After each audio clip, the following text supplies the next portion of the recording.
on that note, it's funny when something that's ethical to you might not be ethical to me. And again, we're obviously towing that line as to what is ethical, right? I mean, it's not like a a closed word that it's not like red and white. It's different. So the philosophy or the way they've taken it is they've binded it with certain human rights and fundamental rights concerns. And some people are very concerned that it should be binded that way, because then sort of some of these things are questions we've already dealt with in terms of fundamental rights, human rights, that sector. So it's important to bring some of that in. Now, for example, I'll give you a great example of bias. Some of these LLMs, you ask me, very simple one, fairly harmless. Give me a picture of an engineer doing a job. Now, 9 times out of 10, that's a white male engineer that you'll see. Now, is that fair? If you have a daughter, that's what is the message you're sending out. So these are the kind of things we need to be conscientious on, because just like there was a digital generation with Gen Z, there's an AI generation, Shaq, that's coming up. Wow. Right. Didn't even realize that something like that. Yeah. They're growing just like the Gen Zs, which you and I have seen with our kids. They're very switched on when it comes to social media, being online. There's a generation coming right behind them who's going to be very switched on for AI. They're learning the way they approach things, how they learn is completely different. And we need to be ready. That's why we need all of these policies and ethics frameworks and all of that. Okay, let's move on to cybersecurity right now, which has actually become a focal point of international relations, right? I mean, it's big. It's really big. We're not just talking about corporates here only. And yes, corporates, of course, playing with lots of data, which can be breached. And like you said, you need to be ready to be breached. There's nothing saying you cannot breach me. But let's talk about international relations, geopolitical issues. This is much bigger than we're talking about. How do you view the balance between national security and global cooperation in this space? We need to be very wise about how we approach this, because these are cross-border tech. Yeah. In the digital world, it's a cross-border world. There are no geographic boundaries. For example, the way commerce flows is through these digital platforms, and it is seamless, and it's not tied to any geographic block. That being said, this is part of the nuance I bring in, and I wish policymakers in this part of the world would be a little more switched on about it, is there is growing geopolitical tensions coming in technology. That's very obvious if you're switched on in this area. And as countries grow and go along, geopolitical pressures, those days it used to come from trade and military things, but the pressure will come now from technology-related sanctions, technology-related, maybe not have access to certain technologies. Yeah. Maybe you will not be allowed to do capacity building on certain technologies. So those are the kind of pressures that we're looking at in terms of international relations intersect with stuff like cybersecurity and emerging technology. We're seeing that in chips, by the way. And then there are other players in the telecom spaces that are not allowed to sell to certain countries because of who they are or the country they're operating from. So we're seeing more of this technology fragmentation that's going to come. Countries like Sri Lanka, we really need to navigate that, because our priority, for example, is to give our people the best deal. Right. Sri Lanka should, I've always told this, I've told this to my friends internationally who I've had this conversation with, and I'm very fortunate to sit at certain tables, Shaq, where I've had this conversation. And I've been the one speaking on behalf of Sri Lanka. And I've always told them, listen, Sri Lankans need the best deal. If that means we need to access tech from a certain country to give the lowest broadband rates for our people, it should be the case. That being said, you need to give us access to, let's say, cutting-edge artificial intelligence, because that will in turn help some of our developmental problems. See, all of this needs to help us grow as a country. That's true. I mean, I was just about actually getting into that one. I mean, what lessons can we draw from global cybersecurity policies to strengthen our own digital defenses? Well, one thing is there's a stated purpose now, and I think a lot has been spoken about it, of let's digitize. Let's public sector needs to be digital, everything needs to be digital, everything needs to be given in digital platforms to people. That was, I mean, we were just having this conversation off air before we started. These are all buzzwords.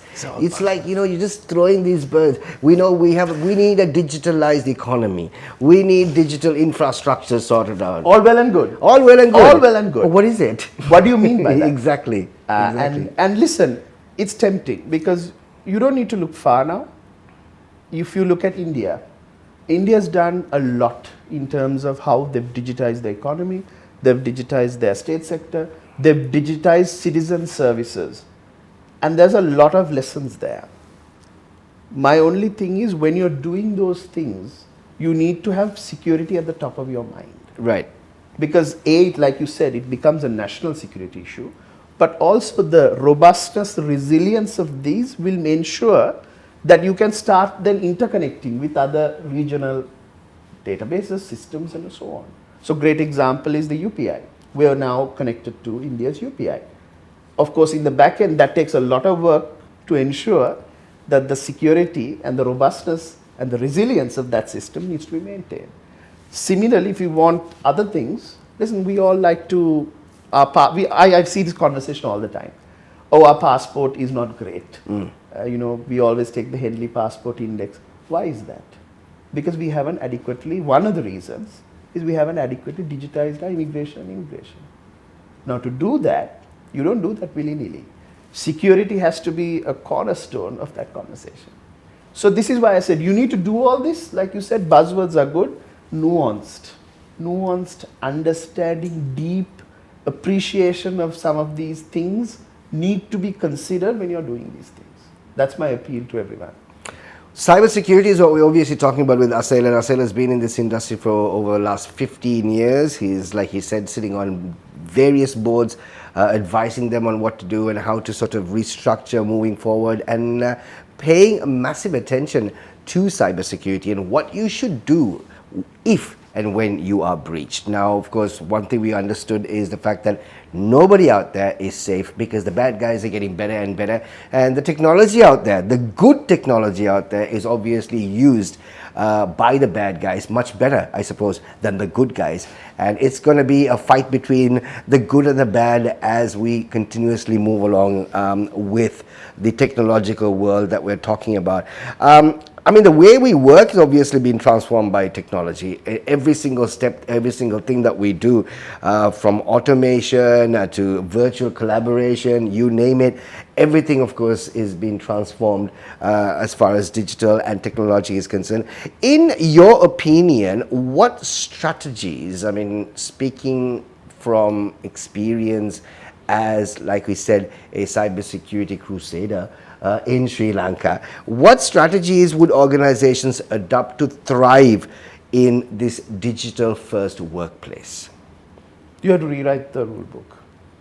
The way you've been doing things is not going to give you success anymore. So you can't look back and say, okay, this has given me success. But don't you think, Asela, I'm sorry to interrupt you there, considering the fact that the transformation and the progress of technology is so fast that you need to continuously keep writing this book?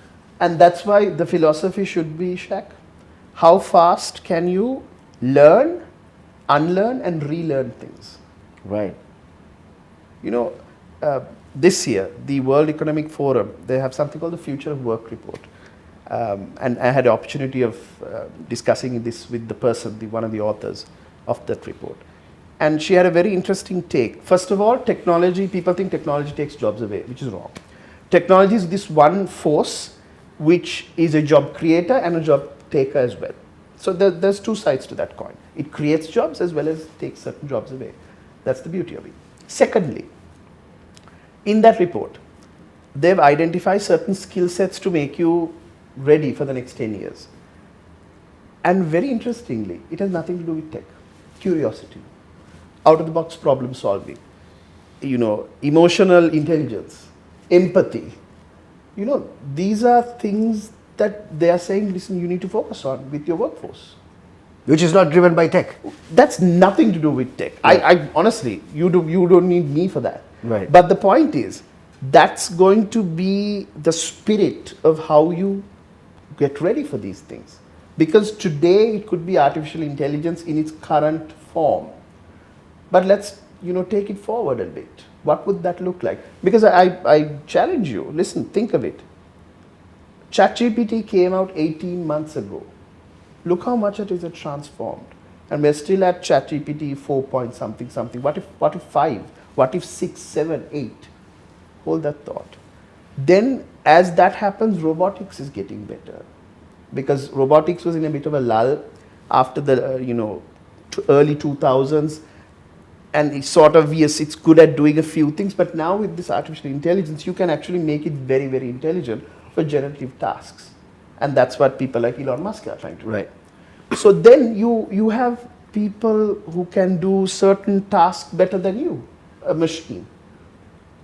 Then how are you going to do it? How is your workforce going to look like? What is your workforce going to be? What are they actually going to do as core human beings?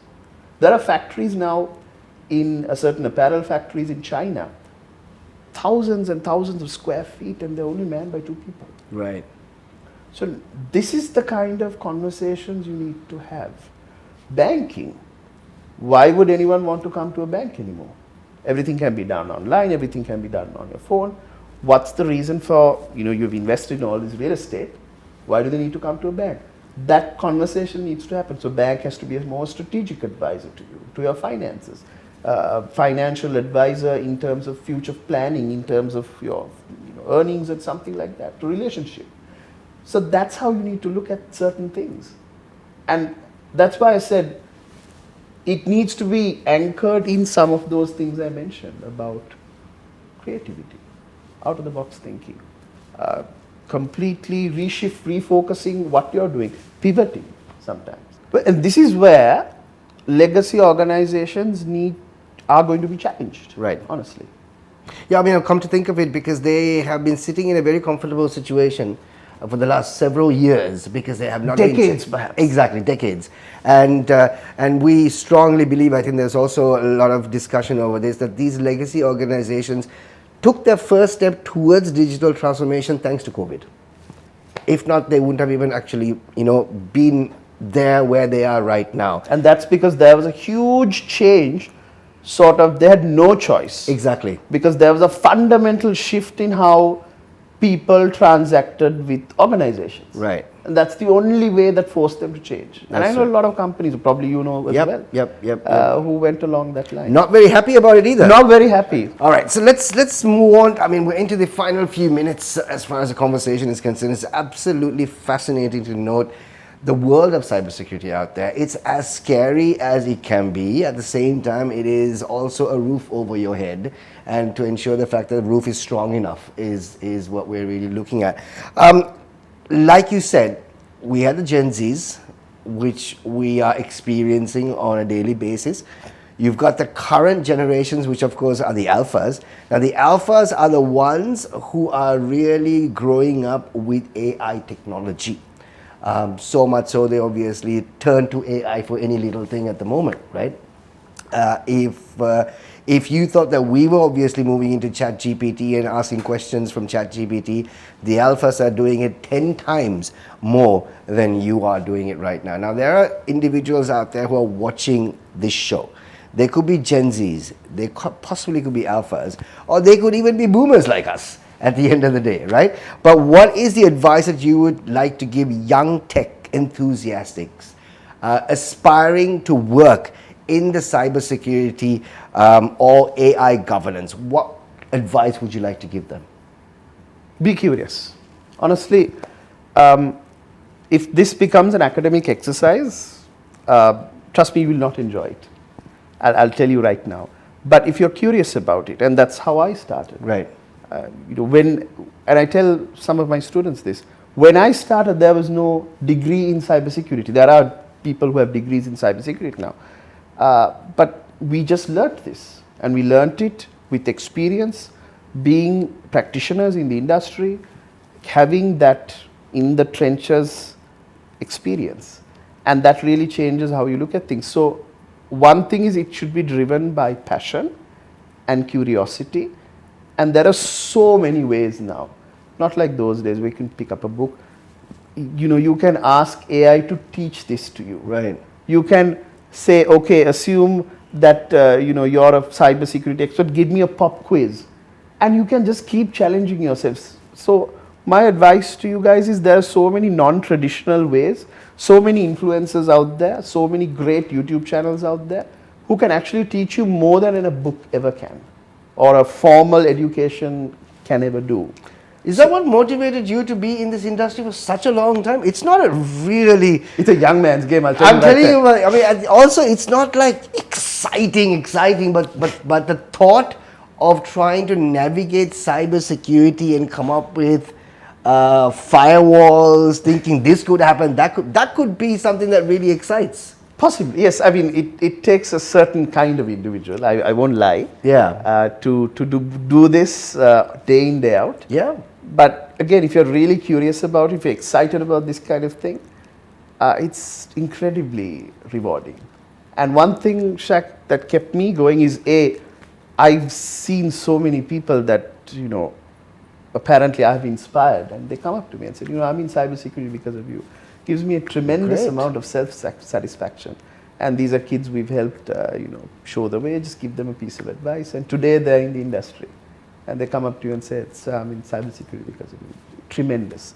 So honestly, I really can't tell you exactly the recipe here. But for me, I think curiosity goes a long way. And that will make sure that you never work a day in your life. Yeah, I can imagine. But honestly, Asela, we're really fortunate to actually have you on the show. Thank you so much for coming by and giving us a little insight as to the world of cybersecurity. I mean, this Thought Leadership podcast series with Hutch, this is exactly what we wanted to get at, because there are so many individuals out there, so many influential voices out there like yourself in different industries of the tech world, different industries of the digital world. And you, like we spoke about, are in a very crucial sort of industry which can be looked at as a nucleus, because any tech industry out there is open to attack. And you obviously are someone who obviously advocates in terms of how to be resilient and how to, get up if you are attacked. And I'm also very happy that you are open enough to state the fact that, you will be attacked. You can be attacked. You are not prone to be, in a different planet of not You're being not attacked. untouchable. Exactly. That's what I was trying to say. But it's been absolutely brilliant. You obviously opened a lot of eyes out there, and there are a lot of individuals, of course, who are watching right now who would like to also get into the cybersecurity world. But on a final note, this is an ongoing battle between the good and evil with no end in sight. Absolutely not. One of the greatest battles you'll ever see, and I don't think it'll end, but we'll give them a good fight. Fantastic. Asela, thank you so much for coming on the show. It's been an absolute privilege. Asela Waidyalankara, been in the cybersecurity industry for many, many years, knows exactly what he's talking about. Also, sitting on many boards of some of the top corporates in Sri Lanka and around the world, talking about cybersecurity and advising them on how to move forward. This is Meet the Tech Titans, which is brought to you by Hutch, your thought leadership podcast series, speaking to some of the biggest voices in the tech industry in Sri Lanka, who've built industries, who are also standing shoulder to shoulder with the world and taking Sri Lanka to the world. We've got some super, super guests coming up on the series. Till we meet you next time right here on Meet the Tech Titans, brought to you by Hutch. Thank you very much to our official venue partner. It's Liquid Spaces. Till then, have a good day.